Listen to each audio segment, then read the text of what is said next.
Janet was not the kind of girl who grew up hearing, "I love you." She grew up in a home where survival mattered more than affection. A home where food on the table was more important than hugs. Where pain was swallowed in silence. And when nobody ever sat her down to ask if she was okay. Love, to Janet, was something she saw in other people's lives, not something she had ever truly touched with her own hands. So as she grew older, Janet carried an emptiness inside her. A quiet, dangerous emptiness. The kind that made her crave tenderness from anywhere it came. The kind that made even the smallest attention feel like a miracle. When Janet finally left home and moved into a crowded compound, she thought life would at least become easier. The compound was one of those rough, noisy places where everybody knew everybody's business. The kind of place where the walls were thin, children cried in the mornings, women argued over buckets at the tap, and every tenant had to contribute money for one thing or another: rent, NEPA bill, security money, and even civil defense levy. Nothing was ever really private there. Everybody lived close to each other, and everybody was just trying to survive. Janet stayed in one of the rooms with Jacob's cousins because she had become close to them. They were friends first. She laughed with them, cooked with them sometimes, and joined them whenever they gathered outside in the evenings to gist and complain about how expensive life had become. Since they all lived in the same compound, they usually split bills together. If NEPA brought a crazy bill, everybody contributed. If the compound needed repairs, everybody argued first and still paid later. That was how Janet got close to Jacob. Jacob wasn't living too far from them at the time, and he came around often because of his cousins. At first, Janet only knew him as the fine, playful guy who always had something to say. He was the type that could walk into a place and make everybody laugh. He was confident, charming, and smooth with words. He knew exactly how to make a girl feel seen. And Janet, who had spent most of her life feeling invisible, noticed him immediately. At first, it was friendship. He would tease her when she was washing clothes in the compound. "Janet, if you scrub that cloth any harder, you will tear it." She would hiss and laugh. "And if I pour this dirty water on you now, you will know peace has left your life." He would grin and dodge her playfully. Sometimes in the evenings, when the compound was quieter, Jacob would sit outside with her and talk. Real talk. Or at least what Janet thought was real. He asked her questions nobody had ever asked her before. "How are you really doing? Why do you always look like you are carrying the whole world on your head? Do you know you are different from other girls?" Those words entered Janet's heart like sunlight through a broken roof. For the first time in a long time, she felt chosen. She told him things she had never told anybody. She told him how lonely she felt growing up, how her home had never felt warm, how she always felt like she was begging life for scraps of love.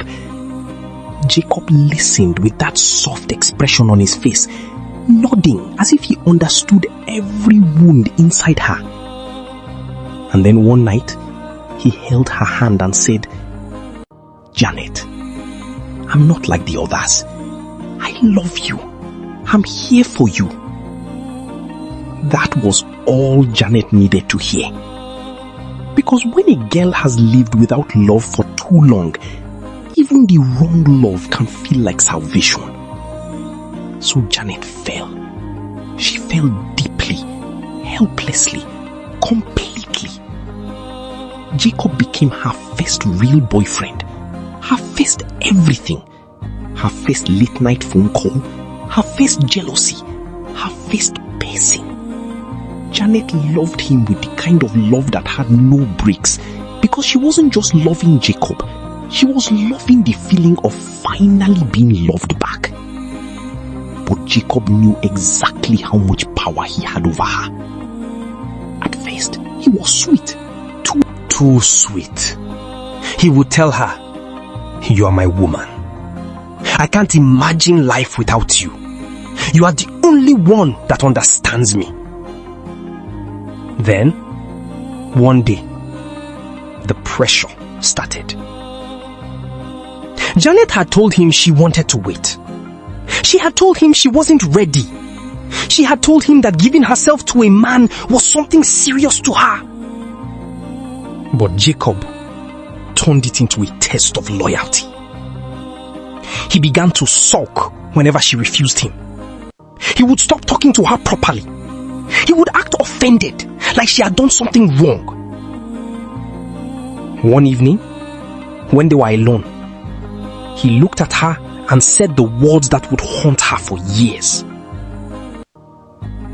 "If you really love me, why are you keeping yourself from me?" he asked. Janet was quiet. Jacob moved closer. "And your boyfriend? I love you. Or do you think I'm joking with you?" "Jacob, it's not like that," Janet whispered. He sighed dramatically and stood up. "Forget it then. Maybe you don't love me the way I love you. Maybe I'm just wasting my time." Janet panicked immediately. "No, that's not what I mean." But Jacob was already wearing that cold expression she hated. Then he said it plainly. "If you can't give me your virginity, Janet, then leave me alone. I don't want to be with someone who doesn't trust me.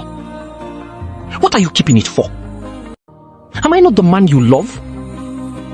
Or are you still a baby?" A baby. That word stung. He kept talking, softening his voice only when he saw tears gathering in her eyes. "I love you," he said. "Why can't you trust me? I'm not going anywhere. I'm your man. I'll always be here." Janet wanted to believe him. She needed to believe him. Because to her, Jacob wasn't just asking for her body. He was asking for proof of love. And Janet had spent her whole life afraid of being abandoned. The thought of him leaving her was enough to break her. So she gave him. She gave him the one thing she had promised herself she would only give to a man who truly loved her.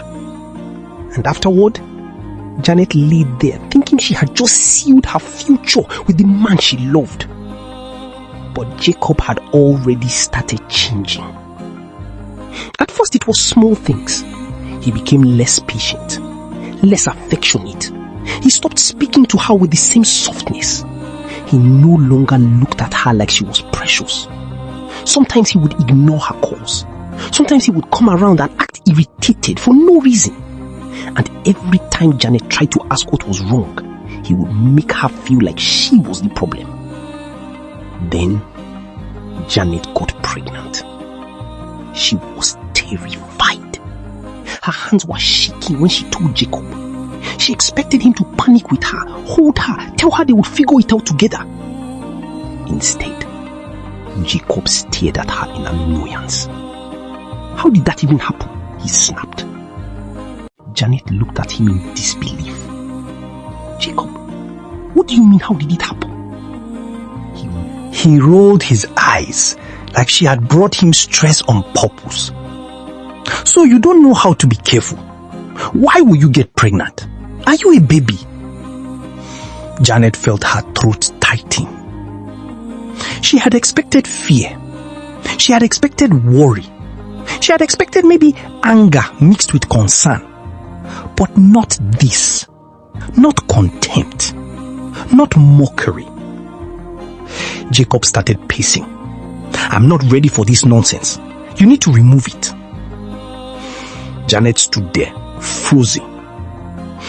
"Remove it."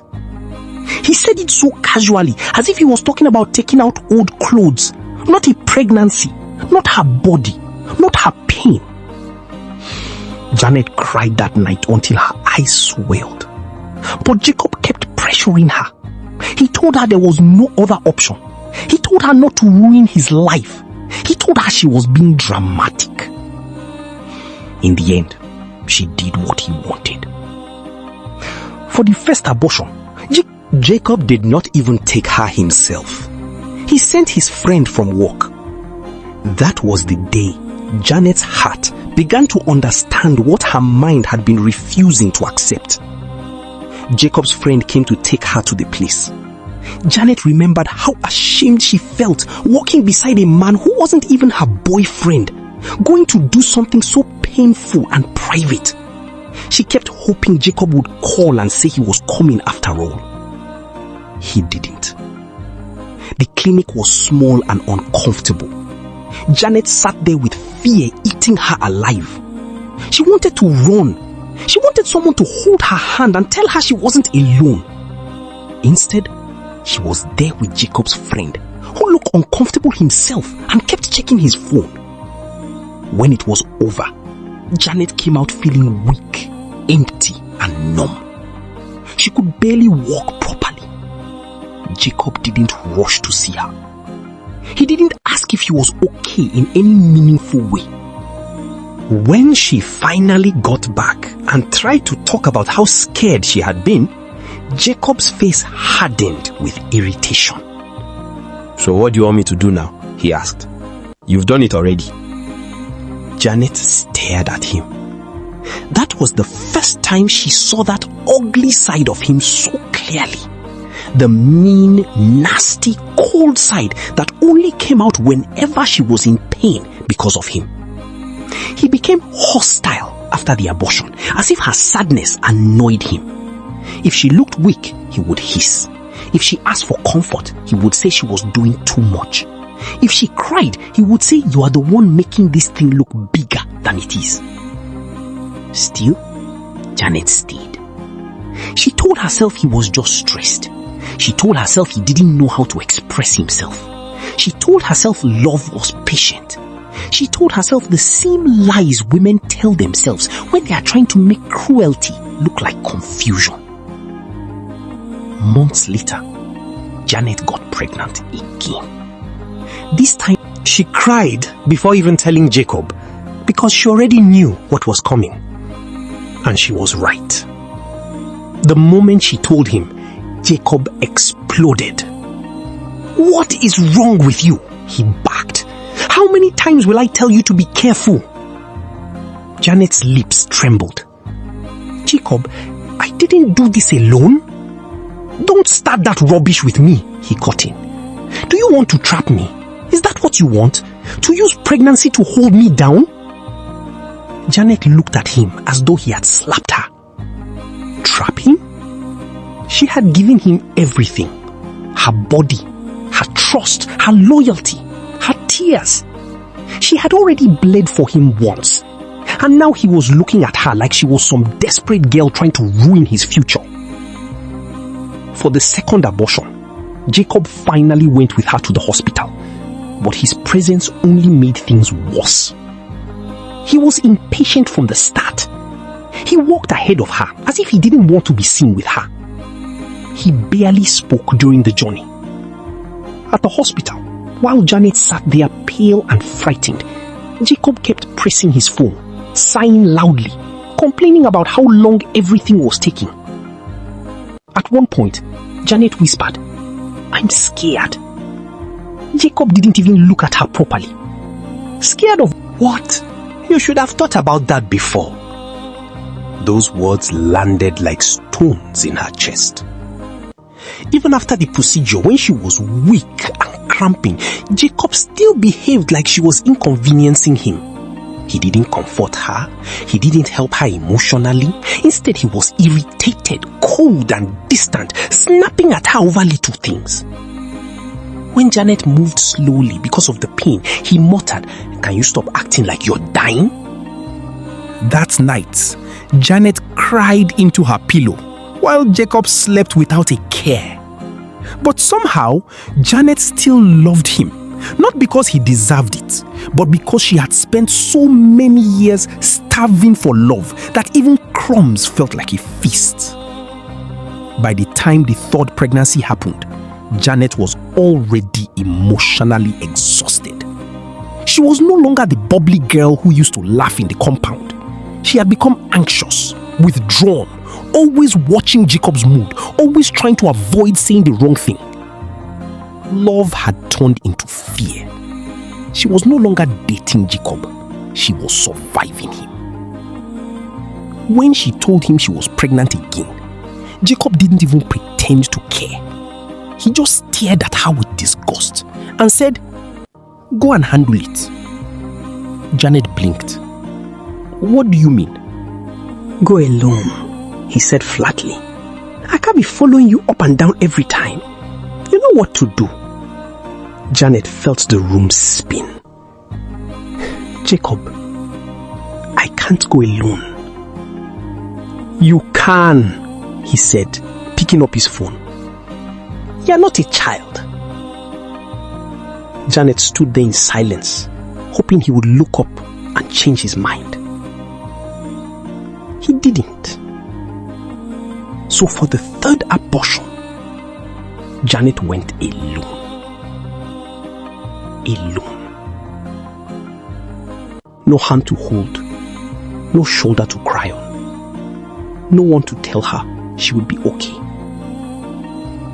She sat in that hospital by herself, feeling like she had become a shadow of the girl she used to be. She wanted to call someone, but shame held her back. She didn't want anybody to know how broken her life had become. She didn't want to explain why she kept bleeding for a man who treated her like a burden.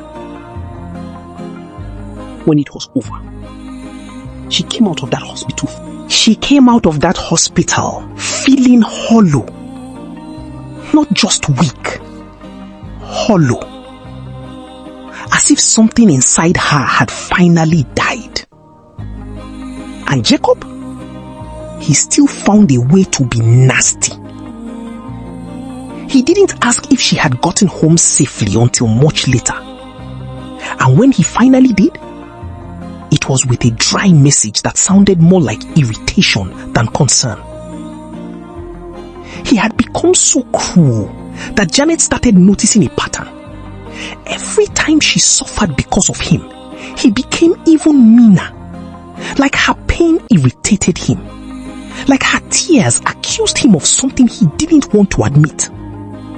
He would talk to her with contempt, answer her carelessly, insult her intelligence, and act as if she was the one disturbing his peace. But the deepest cut came when Janet discovered that Jacob was telling other women a completely different story. Jacob had started reconnecting with his exes, Daisy, Naomi, Esther, and another one Janet later heard about. He chatted them casually, flirted with them, and in those conversations, he painted Janet as some desperate nuisance. "She's forcing herself on me. I don't even love her like that. I still prefer my ex. I'm just managing her." When Janet found out, she felt like the ground opened beneath her. She remembered staring at his phone with trembling hands, reading those words over and over as if they might change if she blinked hard enough. Forcing herself on him? After everything? After the virginity he pressured her to give? After the pregnancies? After the abortions? After the tears she had hidden from the world because she didn't want anyone to know how badly he was destroying her? Janet felt stupid.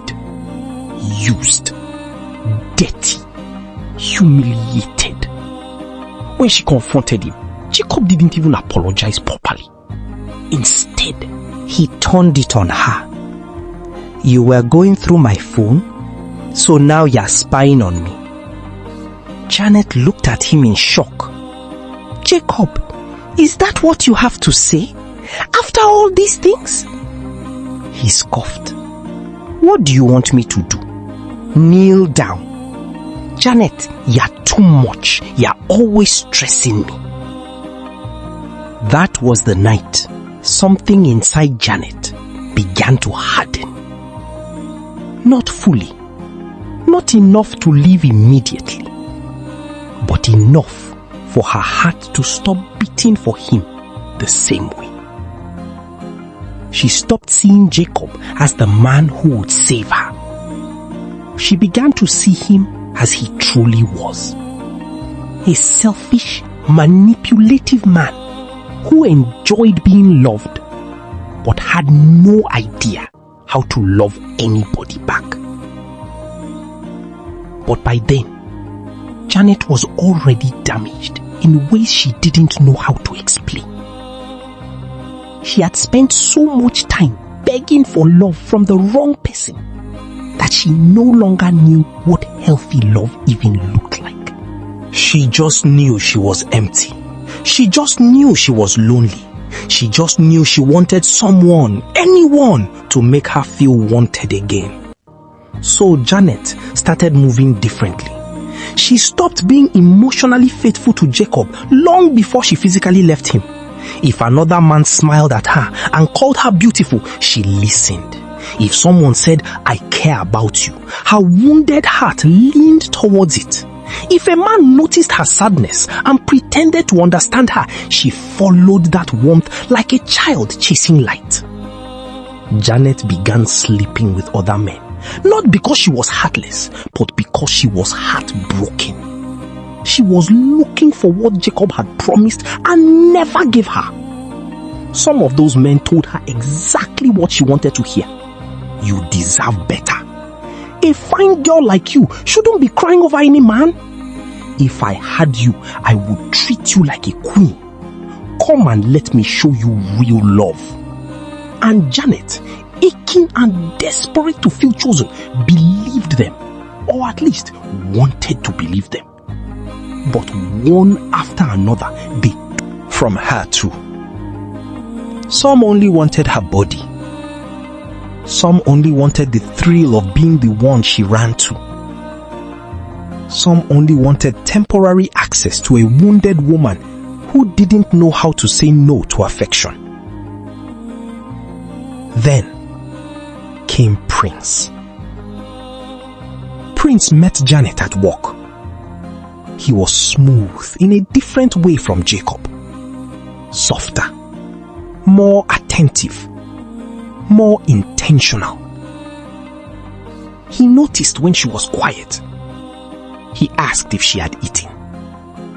He offered to help with little things. He listened when she talked.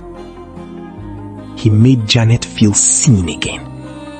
And that was all it took. Janet knew Prince had a girlfriend. She knew it. People had hinted. She had seen signs. But by then, Janet's heart was no longer making wise decisions. It was making hungry ones. Prince told her the things broken women are most vulnerable to. I care about you. You're different from other girls. You can talk to me. I don't like seeing you sad. And Janet fell into that trap too. She started spending money on Prince. She would buy him things, help him when he was broke, cover little expenses here and there, and sometimes even bigger ones. She gave because she thought giving would make someone stay. She thought maybe if she proved she was useful, loving, available, and loyal, someone would finally choose her completely. But Prince was only taking advantage of the cracks Jacob had left in her. He enjoyed her care. He enjoyed her money. He enjoyed her attention. But he did not love her. Janet slowly realized that with Prince, just like with Jacob, she was once again pouring herself into a cup with a hole at the bottom. And when that truth finally hit her, it hit hard. One night, Janet sat alone in her room and looked at herself in the mirror. Really looked. The room was quiet, except for the sound of the ceiling fan turning slowly above her. Her eyes looked tired. Her face had lost its softness. There was pain in her, who had only wanted to be loved. And somewhere in that crying Janet made a decision. She was tired. Tired of begging men to choose her. Tired of shrinking herself for scraps of affection. Tired of confusing suffering for love. Tired of bleeding for people who called her dramatic. Tired of letting her loneliness make decisions for her. So Janet started over. Not overnight, not perfectly. Healing did not come like lightning. It came slowly, awkwardly, painfully. She cut off Jacob completely, even when part of her still wanted him to apologize and become the man he had pretended to be. She blocked Prince too. She stopped entertaining men who only knew how to flatter her but not respect her. She learned to sit with loneliness instead of running from it into dangerous arms. She found work to focus on. She started rebuilding her self-respect one small decision at a time. She became more careful with who had access to her body, her money, and her emotions. She began to understand that attention is not the same as love, and pity is not the same as care, and obsession is not the same as commitment. Most importantly, Janet started giving herself the things she had spent years begging other people to give her: patience, kindness, grace, protection.